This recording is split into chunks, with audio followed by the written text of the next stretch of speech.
Deer aspirants, আজকে আমি তোমাদের লেজলি আলেকজান্ডার হিল বা এলে হিলের একটি বিখ্যাত লেখা প্রিন্সিপালস অফ গুড রাইটিং অর্থাৎ ভালো লেখার কতগুলো মেথড সেইটা নিয়ে আলোচনা করব। তার আগে একটু এলে হিল সম্বন্ধে বলে নিই।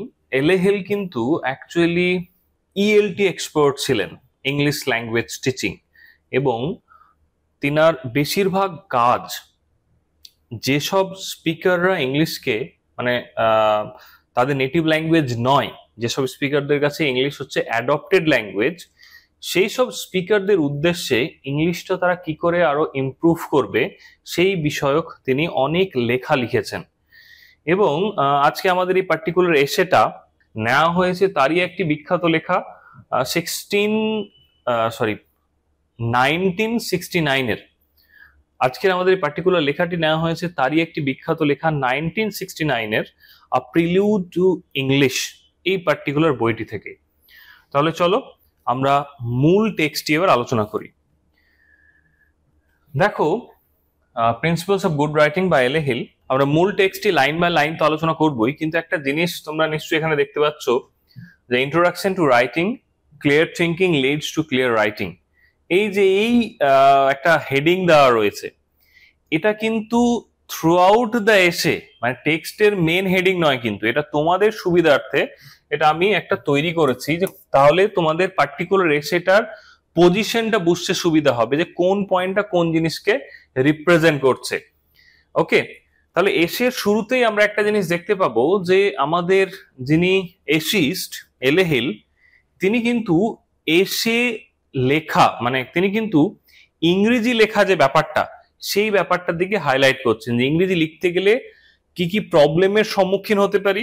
তিনি ইভেন ইনফ্যাক্ট একটা উদাহরণও দেবেন, তারপর কতগুলো মেথডকে বলবেন, সেই মেথডকেও আমি কিন্তু 12টা 12 স্টেপ ফর্মুলা, সেই মেথডকেও আমি 12 স্টেপ ফর্মুলা এইভাবে আমি টেক্সটটাকেই সাজিয়েছি যে টেক্সটের কোন প্যারাগ্রাফটা কোন ফর্মুলাটাকে রিপ্রেজেন্ট করছে সেইভাবেই পার্টিকুলার এসেটাকে আলোচনা করা হয়েছে। এবং এটা করার কারণ কি, দেখো সিম্পলি এসেটা পড়তেই পারো, খুবই সুন্দর একটা এসে, কিন্তু যেহেতু তোমাদের পরীক্ষা প্রস্তুতির ব্যাপার এবং সময় খুব হাতে কম, সেই সূত্র ধরেই এসেটাকে যদি একটু টেকনিক্যালি আমরা মানে বিভিন্ন পোর্শনগুলোকে টাইটেল করে ভাগ করে নিই তাহলে বোধহয় তোমাদের আরো বুঝতে সুবিধা হবে। আর সেই জন্যই যেমন ফার্স্ট যে স্টেপটা সেটা হচ্ছে রিফ্লেকশন অফ থট। তারপরে দেখো second step enrich vocabulary through reading. সুতরাং তুমি যদি পার্টিকুলার এসেটা লাস্ট মিনিটে নাও পড়ো, শুধু এই পয়েন্টগুলো মনে রেখে দাও এবং এসের ভেতরের কিছু ইম্পর্টেন্ট এলিমেন্ট গুলোকে মনে রেখে দাও, তাহলে কিন্তু পরীক্ষার প্রিপারেশনটা পোক্ত হয়ে যাবে। I hope you have got me. তাহলে চলো এবার শুরু করা যাক। তিনি প্রথম দেখো বলছে to write well you have to be able to write dearly and logically. যদি ভালো লেখা লিখতে হয় তাহলে তোমাকে কিন্তু সেই লেখাটাকে সুন্দর করে এবং লজিক্যালি তোমাকে লেখা লিখতে হবে। মানে ভালো লেখার মূল মন্ত্রটাই হচ্ছে এইটা যে লেখার মধ্যে একটা লজিক্যাল ফ্লো থাকবে। এবং তিনি বলছেন you can not do this unless you can not think clearly and logically. তাহলে এই লেখার সঙ্গে চিন্তা ভাবনার একটা সংযোগ স্থাপন করছেন তিনি। তিনি বলছেন তুমি তখনই ভালো লিখতে পারবে যখন তুমি ভালো ভাবতে পারবে, ভালো চিন্তা ভাবনা ডেভেলপ করতে পারবে। তোমার চিন্তা ভাবনা যদি লজিক্যাল হয় তাহলে লেখাটাও লজিক্যাল হবে, তুমি তখনই ভালো লেখা প্রডিউস করতে পারবে। বলছে ইউ শুড ট্রেন ইয়োরসেলফ, এবং তুমি যদি ভালো লিখতে চাও এবং ভালো চিন্তা করতে চাও তাহলে ভালো লেখার আগে তোমাকে ভালো চিন্তা ভাবনা করতে নিজেকে ট্রেন করতে হবে, প্র্যাকটিস করতে হবে। কিভাবে? By taking particular problems, by taking particular problems. তাহলে মানুষ কখন চিন্তা করে? যখন হঠাৎ করে তোমার সামনে একটা সিচুয়েশন ক্রিয়েট হয় এবং সিচুয়েশনের আউটকামটা তুমি খোঁজার চেষ্টা করো, বা কোনো একটা প্রবলেমস, সেই প্রবলেমসটাকে তোমার মাথার মধ্যে নিয়ে তুমি অনেকক্ষণ ধরে তুমি সেটাকে চিন্তা ভাবনা করতে থাকো, তখনই কিন্তু আদতে তোমার চিন্তা ভাবনাটা আরো ব্রডার হয়। ওকে, কি বলছে? Following them through point by point. এবং তুমি যে এই একটা প্রবলেমস তোমার মাথার মধ্যে যখন আসবে, তুমি যখন ভাববে, তখন সেই প্রবলেমসটাকে পয়েন্ট বাই পয়েন্ট করতে হবে। ইনফ্যাক্ট প্রবলেম সলভিং একাডেমিক সেকশনে স্পেশালি তোমরা যখন আইটি সেক্টর বা বিভিন্ন ইঞ্জিনিয়ারিং কলেজগুলো দেখবে, সেখানে কিন্তু স্পেশালি একটা সাবজেক্ট ইন্ট্রোডিউস করা থেকে অনেক জায়গাতে, সেই সাবজেক্টটা হচ্ছে তোমার প্রবলেম সলভিং অ্যাটিটিউড। ওকে, তো সেখানে ট্রেন করা হয় ছেলে মেয়েদের বা যারা জব এক্সপেরিয়েন্ট তাদেরকে ট্রেন করা হয় যে হঠাৎ করে তোমার সামনে একটা প্রবলেম এলো, সেটা একাডেমিক প্রবলেম হতে পারে, সেটা প্রফেশনাল প্রবলেম হতে পারে, তোমার পার্সোনাল প্রবলেম হতে পারে, ফ্যামিলিয়াল প্রবলেম হতে পারে, তুমি সেটা কি করে হ্যান্ডেল করবে। দুম করে প্রবলেম হলো, তুমি একদম পুরো সব গিভ আপ করে দিলে, মাথা খারাপ, তুমি কোনো সলিউশনের দিকে মুভ করছো না, সেইটা নাকি তুমি সেই প্রবলেমটাকে নিয়ে আগে কিছুক্ষণ ভাববে, ভাবনার পর তুমি step by step, point by point, তিনি বলছেন সেই প্রবলেমটাকে নিয়ে তোমার কি করতে হবে, পয়েন্ট বাই পয়েন্ট ভাবতে হবে, এবং তোমার চিন্তা ভাবনাটা ধীরে ধীরে পয়েন্ট বাই পয়েন্ট যখন তুমি ভাববে তখনই তুমি সলিউশনের দিকে যেতে পারবে। Without thinking you can not get the solution. Look, এই চিন্তা ভাবনার কথাই যখন হচ্ছে তখন একটা কথা বলি, আজকে আমরা যে যুগে দাঁড়িয়ে রয়েছি সেই যুগে দাঁড়িয়ে তোমার মনে হয় যে তুমি চিন্তা ভাবনার মতো সময় পাও? Very rare. সকালে ঘুম থেকে ওঠা, মানে সকালে ঘুম থেকে ওঠা থেকে শুরু করে রাতে ঘুমানো পর্যন্ত ইমাজিন তুমি কতটুকু সময় পাও নিজেকে নিয়ে ভাবার বা তোমার জীবনে যা কিছু চলছে সেটাকে নিয়ে ভাবার।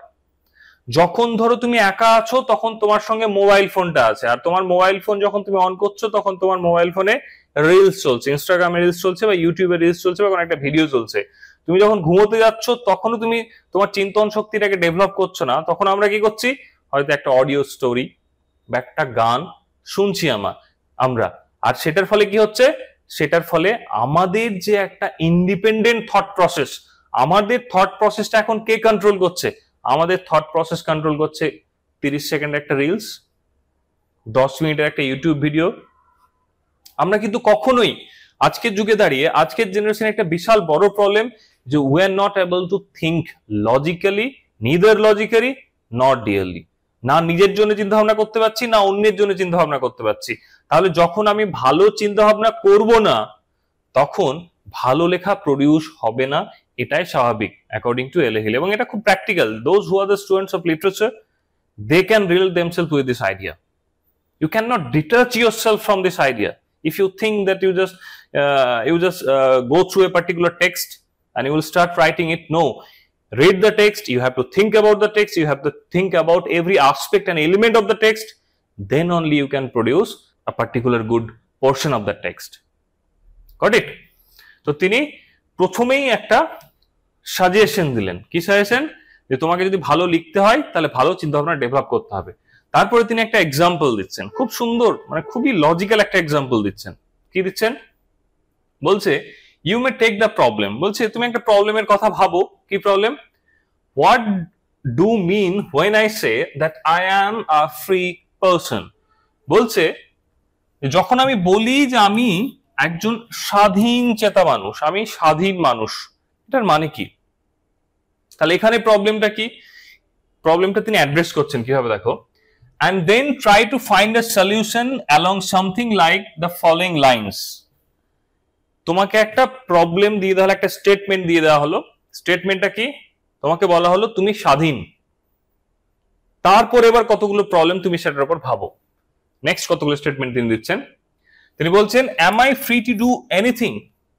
আমি কি যাই খুশি তাই করতে পারি? মানে আমার মধ্যে আমি স্বাধীন। স্বাধীন মানে কি? am I free to do anything and everything? সেটা তিনি কোশ্চেন করছেন। তারপরে উত্তর দিচ্ছেন যে no, I am not free to fly to Mars for example. বলছে না, আমি তো মার্সে উড়ে যেতে পারবো না, আমি তো স্বাধীন। তার মানে কি আমি দুম করে ইচ্ছা হলো আমি মার্সে চলে গেলাম, মঙ্গল গ্রহে চলে গেলাম? সেটা কি হতে পারে? তখন তিনি কি বলছেন, my freedom is limited to what is possible. তাহলে স্বাধীন মানেই এটা, মানে স্বাধীন মানেই এটা নয় যে তুমি যা ইচ্ছা তাই করতে পারো। স্বাধীন মানে কিন্তু এটা নয়। এবং সেই কারণে তিনি বলছেন যে my freedom is limited to what is possible. তাহলে আমার স্বাধীনতা ততটাই যতটা সম্ভব। আমার ইচ্ছে হলে মাসে উঠতে উঠতে চলে গেলাম, সেটা সম্ভব নয়। তাহলে সেখানে আমার স্বাধীনতা খর্ব হয়ে গেল, লিমিটেড হয়ে গেল। এটার কথাই বলছে এখানে, একটা লিমিটেড অ্যান্ড পসিবল। তাহলে সম্ভাবনার উপর বেস করে আমার স্বাধীনতা ডিটারমিন্ড হচ্ছে, তিনি এটা বলছেন। তারপর কি বলছেন? Am I then free to do anything that is possible for me to do? তাহলে মার্সে যাওয়াটা আমার পক্ষে সম্ভব নয়, মার্সে যাওয়া যেহেতু সম্ভব নয়, সেহেতু আমি মার্সে গেলাম না, ভেবে নিলাম আমি মার্সে গেলাম না। তার মানে কি এটা, যে যেটাই আমার দ্বারা পসিবল, যেটা আমি পারবো, ইমাজিন করো, যেটাই আমার দ্বারা পসিবল সেটাই আমি করতে পারি, তার মানে কি আমি ফ্রি তখন? আবার তিনি বলছেন যে নো, আবারও তিনি একটা বিগ নো বলছেন, বলছে no, I am not free to kill my neighbour for example. আমি না হয় মঙ্গল গ্রহে যেতে পারবো না, সেটা পসিবল নয়, কিন্তু আমি কাউকে হত্যা করতে পারবো, এটা তো পসিবল। তার মানে আমি যদি হত্যা করে দিই তাহলে তো ডান, মানে আমার স্বাধীনতা আছে, আমাকে স্বাধীনতা দেওয়া হয়েছে, তাহলে তো আমি আমার প্রতিবেশীকে, যে প্রতিবেশী রোজ রাতে বক্স বাজাচ্ছে, ঘুমোতে পারছি না, খুব চারিদিকে ডিস্টারবেন্স, স্পেশালি বেশিরভাগ শহর এলাকাতে, বেশিরভাগ জায়গাতে নেবারস এর মধ্যে ভালো একটা সম্পর্ক থাকে না। তো পারহ্যাপস এলে হিল সেই জায়গাটাতে বলছেন যে most of us are quite frustrated with our neighbors, so does it mean that I can kill my neighbor? তিনি এটা কোশ্চেন করছেন, আমি তো পারি, সেটা তো পসিবল, তার মানে কি আমি কি allowed, am I allowed to kill my neighbor? বলছে মাই, এটা তো পারি না, তারপর কি বলছে, my freedom is limited to what is possible and legal. তারপরে আবার ফ্রিডমকে ডিটারমিন করছেন, কি বলছেন, ফ্রি পারসন মানে প্রথম জিনিস হচ্ছে যেটা সম্ভব, মার্সে যাওয়া সম্ভব নয়, তাহলে এখানে ফ্রিডম অ্যাপ্লিকেবল হচ্ছে না। তারপরে লিগ্যালিটিজ এর একটা ব্যাপার থাকছে, কাউকে হত্যা করা কি লিগ্যাল হতে পারে? Obviously not. তাহলে সেটাও, মানে তুমি ফ্রি হতে পারো, but you can not enjoy the killing of a person being a free person. তাহলে সেই জায়গাটাতে তিনি সেম কথাটাই বলছেন, যে আমি সেই জায়গাটাতে পসিবিলিটির একটা ব্যাপার থাকছে, প্লাস লিগ্যালিটিজের একটা ব্যাপার থাকছে, সেই সূত্র ধরে সেটাও কিন্তু নয়।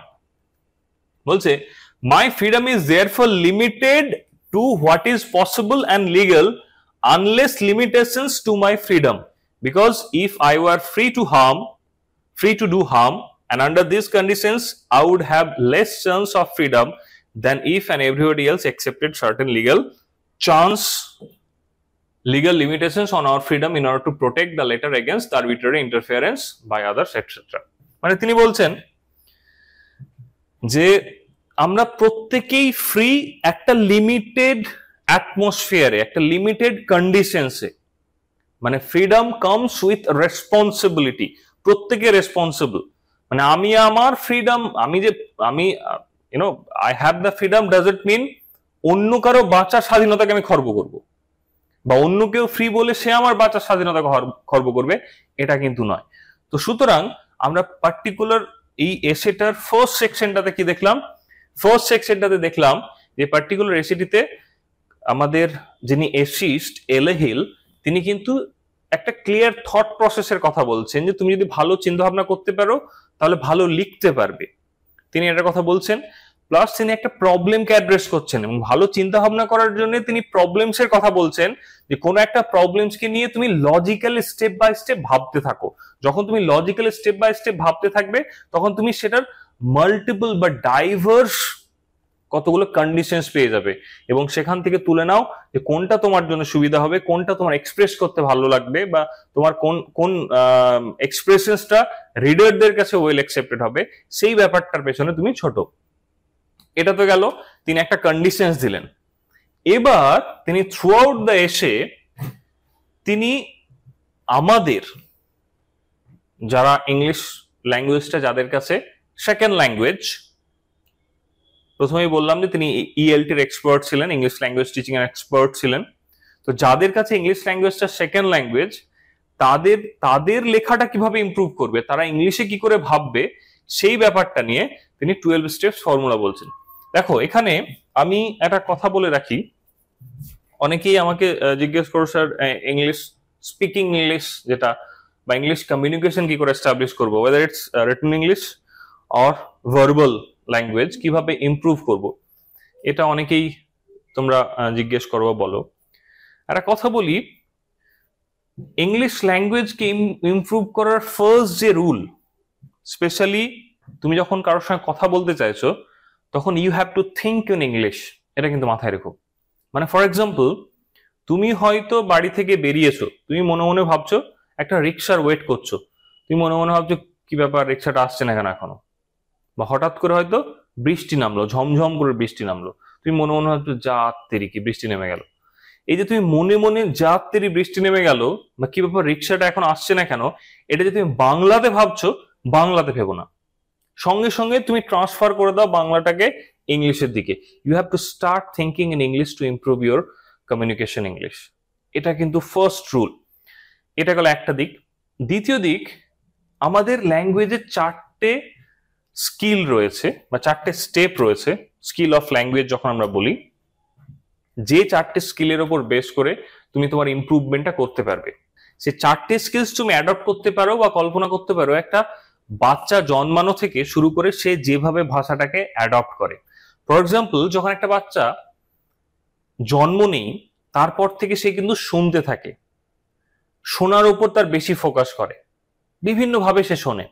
ইনফ্যাক্ট তোমরা এটা নিশ্চয়ই লক্ষ্য করে থাকবে যে একটা বাচ্চা সে যখন তার মার কাছে আসে, একদম সদ্য জন্মানো বাচ্চা যার বয়স 2 মাস 3 মাস বা 7 দিন 10 দিন 15 দিন, সে যখন তার মার বুকের মধ্যে আছে সে কিন্তু কাঁদছে না। দ্য মোমেন্ট মায়ের বুক থেকে সরে বেড়ে আসছে বা অন্য কারো বুকে সে মাথা রাখছে, তখন কি হচ্ছে, সে বাচ্চা কেঁদে উঠছে। কোনো মতেই থার্ড পার্সন কেউ তাকে থামাতে পারছে না। মা যখন আবার তাকে নিয়ে বুকের কাছে ধরে তখন সেই বাচ্চা কিন্তু মানে থেমে যায়, আর কান্না করে না। কেন? কারণটা হচ্ছে এইটা যে এতদিন ধরে সেই বাচ্চাটা মায়ের হার্টবিটটা শুনে আসছে, সেই হার্টবিটটা তার কাছে পরিচিত এবং সে ফিল করছে এই হার্টবিটটা সে যখন শুনছে কনসিয়াস মাইন্ডে, তখন সে কিন্তু ফিল করছে যে সে সেফ আছে। দ্য মোমেন্ট অন্য কেউ তাকে কোলে নিচ্ছে, এবং প্রত্যেকের হার্টবিট তো ডিফারেন্ট, এবার অন্য কেউ যখন কোলে নিচ্ছে মায়ের হার্টবিটের প্যাটার্নটা সে শুনতে পাচ্ছে না, অটোমেটিক্যালি সে ফিল করছে সে আনসেফ এবং he or say starts crying. বোঝা গেল? এটা একটা ব্যাপার।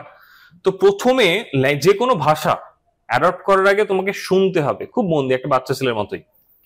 নেক্সট, বাচ্চাটা যখন একটু বড় হয় তখন সে কি করে, তখন একটু একটু করে বলতে শুরু করে, মামা, কাকা, চাচা, মা, বাবা, ছোট ছোট ওয়ার্ড গুলো সে বলতে শুরু করে। ঠিক তেমনি এবার তুমি মানে শুনছো, তোমার শোনাটা মোটামুটি কমপ্লিট, তুমি এবার একটু একটু করে বলতে শুরু করো, ছোট ছোট ইংলিশ বলো, ছোট ছোট ওয়ার্ড বলো, বলতে শুরু করো।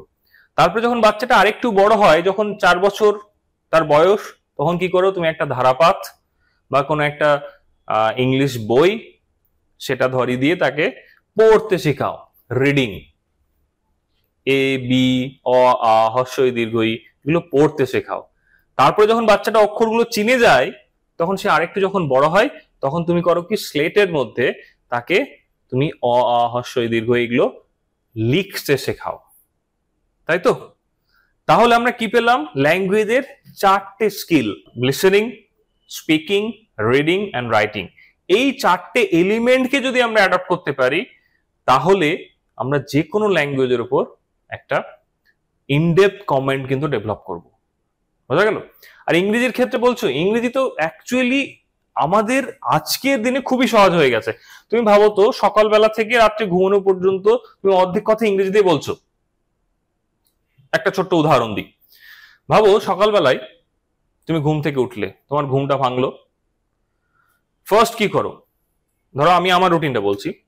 সকালবেলায় ঘুম ভাঙলো, মোবাইল ফোনটা আমি হাতে নিলাম, মোবাইল ফোন হাতে নিলাম, অ্যালার্মটা বন্ধ করলাম, তারপরে হোয়াটসঅ্যাপ চ্যাটে ঢুকলাম, দেখলাম কতগুলো কেউ মেসেজ করেছে কিনা, তারপরে মোবাইলটা অফ করে দিয়ে বা চার্জে বসিয়ে আমি বাথরুম গেলাম বা ওয়াশরুম গেলাম, সেখানে ফ্রেশ হলাম, ব্রাশ হাতে নিলাম, পেস্টটা নিলাম, তারপরে ব্রাশ করলাম, মুখ হাত ধুলাম, তারপরে কি করলাম, শাওয়ারটা অন করে স্নান করলাম, টাওয়েল দিয়ে মাথা মুছলাম, স্নান করার সময় আবার কি করলাম, শ্যাম্পু ইউজ করলাম, সোপ ইউজ করলাম, তারপরে টাওয়েল দিয়ে মাথা মুছে রুমে এলাম, রুমে এসে আবার কি করছি, অফিস যাওয়ার জন্য আমি রেডি হচ্ছি, সেখানে শার্ট পরলাম, প্যান্ট পরলাম, তারপরে ডাইনিং টেবিলে গিয়ে ব্রেকফাস্টের জন্য বসলাম, সেখানে ব্রেকফাস্ট করলাম কি, একটা অমলেট বা একটা ব্রেড বাটার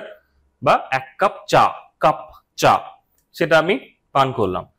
তারপরে সেখান থেকে আমার ভেহিকেলে করে, বাইক হতে পারে, কার হতে পারে, রিক্সা হতে পারে, ভেহিকেলে করে আমি আমার অফিসে পৌঁছে গেলাম। অফিসে গিয়ে সেখানে হয়তো আমি অফিস ওয়ার্ক করছিলাম, কম্পিউটারে বসলাম, নিজের ডেস্কে গিয়ে বসলাম, ডেস্কে বসে বিভিন্ন কাজকর্ম করছি। কিছুক্ষণ পর টিফিন হলো, হাফ টাইম বা tiffin, whatever you may call it. তখন ক্যান্টিনে টিফিন করতে গেলাম, ক্যান্টিনে বসে একটু টিফিন করলাম, তারপরে এসে আবার ডেস্কে বসলাম, কাজকর্ম করলাম, আবার সেই ভেহিকেলে করে বা যে কোনো জিনিসে, cycle, autorickshaw, bike, car, whatever you may call it, বাড়ি ফিরে এলাম। বাড়ি ফিরে এসে আমি একটু রেস্ট করলাম, রেস্ট করে আবার বাইকটা নিয়ে বেরিয়ে আমি আড্ডায় বেরোলাম। ইমাজিন করো। তারপরে রাতে বাড়ি ফিরলাম, রাতে ডিনার করে আবার বেডে গেলাম, বেডে গিয়ে হয়তো কোনো একটা গান শুনছি, অডিও স্টোরি শুনছি, ঘুমিয়ে পড়লাম। ইমাজিন করো, জাস্ট মানে ভেতরে তো না জানি আরো কত কিছু আছে। তা আমার 2 মিনিটের একটা রুটিন বলতে গিয়ে যতগুলো আমি বাংলা শব্দ ইউজ করলাম তার থেকে বেশি তো ইংলিশ শব্দ ইউজ করলাম। তাহলে ইংরেজিটাকে ভয় কিসের? তো আমাদের আজকের এসেস্ট কিন্তু সেই ব্যাপারটাতেই একটু হাইলাইট করবেন। এবং যেহেতু এই পার্টিকুলার এসেটা কিন্তু 1969 এর লেখা, তখন এত ইংলিশ ওয়ার্ড কোনো ভাষাতে ইউজ হতো না। আর ইংরেজি সম্বন্ধে কি বলা হয়, ইংলিশ আজকে গ্লোবাল ল্যাঙ্গুয়েজ এই জন্যই because he adopted the world languages, মানে যত রকমের আছে পৃথিবীতে ভাষা আছে, সমস্ত ভাষা থেকে সে শব্দগুলো কিন্তু নিয়ে নিয়েছে।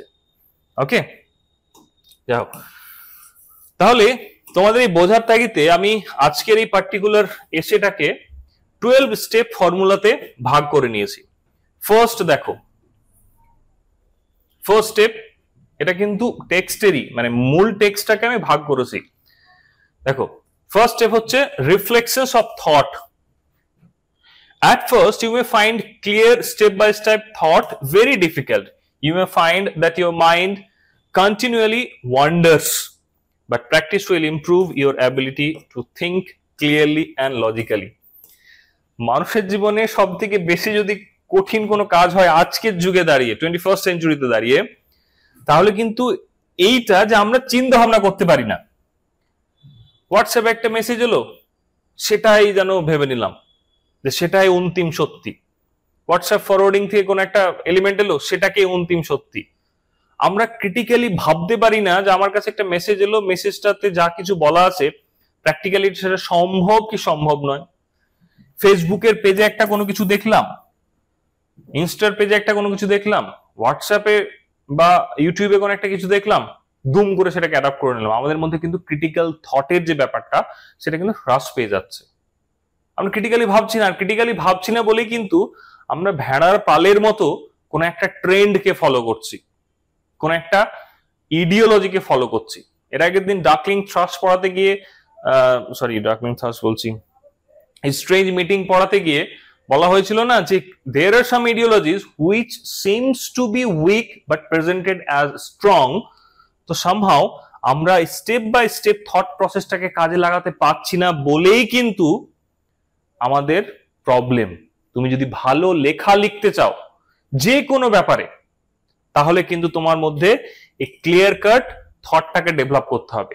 প্রথম এই থটটা ডেভেলপ করাটা কি খুব কঠিন, কারণ আমাদের মাইন্ড কি স্থির নয়। এটার জন্য একটা ট্রেনিং দরকার, the training of your mind. Look, who is a poet? যারা প্রিফেস টু লিরিক্যাল ব্যালেন্স পড়েছে ওয়ার্ডসওয়ার্থের, সেখানে বলা হবে যে who is a poet? A poet is a man speaking to men. তাহলে পোয়েট হচ্ছে একটা মানুষ যে মানুষের সঙ্গে কথা বলছে। তাহলে পোয়েটের সঙ্গে মানুষের পার্থক্যটা কি? পোয়েটের সঙ্গে মানুষের পার্থক্যটা হচ্ছে এইটা যে একটা পোয়েট কিন্তু স্টেপ বাই স্টেপ লজিক্যালি কোন একটা জিনিসকে ভাবতে পারে। তুমিও রোজ রাস্তায় যাওয়ার সময় একটা গোলাপ ফুলকে দেখছো, একটা কবিও রোজ রাস্তায় যাওয়ার সময় গোলাপ ফুলকে দেখছে। কবি সেই গোলাপকে অবলম্বন করে কত কবিতা লিখে ফেলছে। তুমিও রোজ সন্ধ্যাবেলাতে বা রাত্রিবেলা চাঁদ দেখছো, একটা কবিও রোজ কিন্তু চাঁদটাকে দেখছে, কিন্তু সেই কবি সেই চাঁদকে অবলম্বন করে শুকনো রুটি বানিয়ে ফেলছে, হিউম্যান ইমোশনসকে চাঁদের মধ্যে ঢুকিয়ে ফেলছে। তো সেইটার কারণটা কি? বিকজ কবি কিন্তু তার যে থট একটা জায়গাতে কনসেন্ট্রেট করে। তাহলে তুমি যদি ভালো লিখতে চাও, যে কোনো ধরনের লেখা হতে পারে, তুমি যদি ভালো লিখতে চাও তাহলে প্রথম শর্তই হচ্ছে এইটা যে you have to think step by step, logical থটটা তোমার মধ্যে থাকতে হবে, মাথা যেন ঘুরে না বেড়ায়, এদিক ওদিক যেন ঘুরে না বেড়ায়। সেটার জন্য কি দরকার? সেটার জন্য প্র্যাকটিস দরকার। আজকের যুগে যেটার উপর সব থেকে বেশি আমরা এমফাসিস করি কি? মেডিটেশন। মেডিটেশন, আজকে মেডিটেশন বলা হচ্ছে। একটা সময় যখন আমাদের কাছে মোবাইল ছিল না, এত বেশি টেকনোলজির হাইপ ছিল না, তখন সোকল মেডিটেশনটা ন্যাচারাল ছিল আমাদের মধ্যে। তুমি বসে আছো একা, that itself can be transferred into meditation. কিন্তু আজকে যুগে নো, আজকে যখন তোমাকে মেডিটেশন করতে হচ্ছে, ঘটা করে মোবাইল টোবাইল বন্ধ করে, সমস্ত ডিভাইস বন্ধ করে তোমাকে একটা ফাঁকা জায়গায় গিয়ে আলাদা করে বসতে হচ্ছে। আগের যুগে কি এটা ছিল? ছিল না। তাহলে আগে একটা মানুষ একা ছিল মিন্স তার চিন্তা ভাবনা কাজ করছে, আর এখন তুমি একা থাকলেও তোমাকে চিন্তা করতে দেওয়া হচ্ছে না because of that mobile phone. তাহলে তুমি কি করে এক্সপেক্ট করো যে তুমি ভালো কিছু ইমপ্রুভ করবে, ভালো কিছু লিখবে? তারপরে কি, তুমি হয়তো ভেবে নিলে তোমার চিন্তা ভাবনা লজিক্যালি কোন একটা জিনিস নিয়ে তুমি ভাবলে, তোমার লজিক্যাল চিন্তা ভাবনা ফ্লোটা ঠিকঠাক ভাবে যাচ্ছে, তুমি ভাবনা চিন্তা করে নিলে। সেকেন্ড স্টেপ, এলেহিল বলছেন enrich vocabulary through reading. Enrich vocabulary through reading, এই জায়গাটা ভীষণ ইম্পর্টেন্ট। কি বলছেন? In order to increase your vocabulary, ভোক্যাবকে যদি ইনক্রিজ করতে হয় you have to read a lot. এবং সাধারণ ভাবে একটা কথা বলা হয়ে থাকে যে তুমি একটা বই লিখতে গেলে তোমাকে 100টা বই পড়তে হয়, মানে একটা কনসেপ্টকে কনসেপচুয়ালাইজ করতে you have to go through at least 100 book minimum. তো বলছে in order to increase your vocabulary and to improve your powers of expressions, তুমি কি বলবে, তোমার এক্সপ্রেশনসটা কেমন হবে, রিডাররা তোমাকে কেমন ভাবে নেবে, সেটা যদি ইমপ্রুভ করতে হয় you should read widely and carefully. অনেক পড়তে হবে তোমাকে, এবং পড়া মিন্স এলোপাথারি দুমদাম পড়ে গেলাম, no, you have to choose your topic wisely. তুমি যে টপিকটার উপর তোমার যে জনরাটা, suppose if you like plays, drama তোমার ভালো লাগে, then definitely you should have the knowledge of drama from the beginning itself, যে জগতে কিভাবে ড্রামার উৎপত্তি হয়েছিল, ইন্ডিয়ান সাবকন্টিনেন্টের ড্রামার মূল কনসেপ্টটা কি, এই যে ব্যাপার বিষয়গুলো নিয়ে তোমাকে কিন্তু কেয়ারফুলি ওয়াইজলি পড়তে হবে। And keep a notebook in which to write down words and expressions that particular strike you. For example, sparkle, glitter, winkle, blame, gleam, butcher eyes, relax, use indolences. তারপর কি বলছে? Use a good dictionary, help you with the exact meaning and use of words. তাহলে তুমি তোমার ভোকাবুলারিটাকে second step হিসেবে তিনি বলছেন যে তুমি তোমার ভোকাবুলারিটাকে ইমপ্রুভ করো। তাহলে ভোকাবুলারি ইমপ্রুভ করার আগে তিনি প্রচুর পড়তে বলছেন, সাথে একটা নোটবুক রাখতে বলছেন। সেই নোটবুকের মধ্যে তোমার যেসব শব্দগুলো মনে গিয়ে লাগছে, যেসব শব্দগুলো থেকে তুমি তোমার থটটাকে ভালোভাবে রিপ্রেজেন্ট করতে পারো, যেসব শব্দগুলোকে অবলম্বন করে তুমি তোমার মনের ভাবটা রিডারের সামনে অতি সহজে ক্লিয়ার কাট ভাবে প্রেজেন্ট করতে পারো। সামটাইমস আমরা বলি না যে ভাই আমি আমার মাথার মধ্যে এটা আছে কিন্তু আমি এক্সপ্রেস করতে পারছি না, আমি কিভাবে সেটাকে বলবো? এই যে মাথার মধ্যে আছে এক্সপ্রেস করতে পারছো না, কিভাবে বলবে? It means you lack the vocab, তোমার মধ্যে ভোক্যাবুলারির প্রবলেম আছে। তো সেই একটা ব্যাপার। এবং তিনি বলছেন যে একটা ভালো ডিকশনারি যেন তোমার সঙ্গী হয়। ভালো dictionary, as we all know it, আজকের যুগে তোমাদের your dictionary is your mobile phone. যে তুমি যে কোনো জিনিস গুগল করলে মোটামুটি একটা আইডিয়া সেখান থেকে পেয়ে যাও। ডিকশনারি যারা আমরা 90s এর, তাদের কাছে, যারা ইংরেজি অনার্স নিয়ে আমরা পড়েছি, তাদের কাছে প্রথম যে ব্যাপারটা ছিল যে you have to buy a dictionary, a good dictionary, অক্সফোর্ডের হোক বা কেমব্রিজের হোক বা আদার্স কোনো ভালো ডিকশনারি হোক, তোমার কিনতেই হতো। কারণ কি? কারণ একটা ওয়ার্ডের মিনিং এবং সিগনিফিকেন্স, পার্টিকুলার একটা ওয়ার্ড কোন কনটেক্সটে ইউজ হচ্ছে, কেন ইউজ হচ্ছে। যেমন ধরো তোমরা থ্রি ইডিয়টস বলছি, পিকে সবাই দেখেছো। পিকেতে একটা বিখ্যাত ডায়লগ ছিল, I love chicken, I love chicken. So what does the word love mean here? Love মানে কি চিকেনকে আমি বুকে করে নিয়ে থাকতে ভালোবাসি? অবভিয়াসলি নট, না। এখানে I love chicken means I love to it the chicken, তাই তো? তো এই যে একটা লাভ কতগুলো মিনিং কে বহন করছে, এবার সেই শব্দ মানে সেই লাভের সঙ্গে তুমি কোন জিনিসটা বলতে চাইছো। Suppose if you are writing an essay on chicken, তুমি হয়তো একটা ফুড ব্লগার করছো, ফুড ব্লগিং এর জন্য একটা লেখা লিখছো, সেখানে চিকেন নিয়ে তুমি লিখছো, চিকেন কিভাবে প্রসেস হয়, চিকেন কিভাবে রান্না করতে হয়, এটা নিয়ে লিখছো। এবার শুরুয়াত থেকে করছো আই লাভ চিকেন। এবার আমি জানি যে ভালোবাসা, তার মানে এই ফিলিংটা কি, মানে এই লাভ শব্দটার মানে আমার মনে কিভাবে স্ট্রাইক করবে, সেটা কখন তুমি বুঝতে পারবে? যখন তোমার মধ্যে একটা wide and clear cut knowledge থাকবে যে একই শব্দ বিভিন্ন কনটেক্সটে বিভিন্ন রকম মিনিং বহন করতে পারে। আর এই জায়গাটাতেই কিন্তু যারা যারা তোমার ইংলিশটাকে যাদের জীবনে অ্যাডপ্টেড ল্যাঙ্গুয়েজ বা সেকেন্ড ল্যাঙ্গুয়েজ হিসেবে ইউজ করে, এই জায়গাটাতেই প্রবলেম হয়। This is the basic problem. ভোকাবুলারির প্রবলেমটা সব থেকে বেশি। আমরা আজকে ইংলিশে কথা বলতে ভয় পাই। কেন ভয় পাই? কারণ কোথায় কোন কনটেক্সটে কোন শব্দটা ব্যবহার হবে সেটা আমরা জানি না। তাই তো, খুব সিম্পল কথা। হঠাৎ এবার যে ছেলেটা বা যে মেয়েটা সদ্য ইংরেজি শিখছে, সে বাংলাতে খাওয়া মানে সে ভাতও খায়, রুটিও খায়, চাও খায়, আবার বিড়ি সিগারেটও খায়। সে যখন ইংরেজি শিখছে তখন সে কিভাবে বলবে? সে বলবে I want to eat rice. আবার হয়তো সে ইটটাকেই জানে খাওয়া, আবার গিয়ে দোকানে বলবে I want to eat tea. বলতেই পারে। এই যে সে কেন বলবে? Only because of the lack of vocabulary. তো এই যে পার্থক্যটা, ভোকাবুলারি যত স্ট্রং হবে তোমার এক্সপ্রেশন তত বেশি ক্লিন হবে।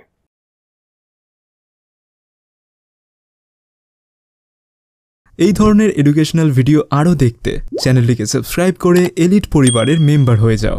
Thank you so much and always remember, knowledge worth sharing.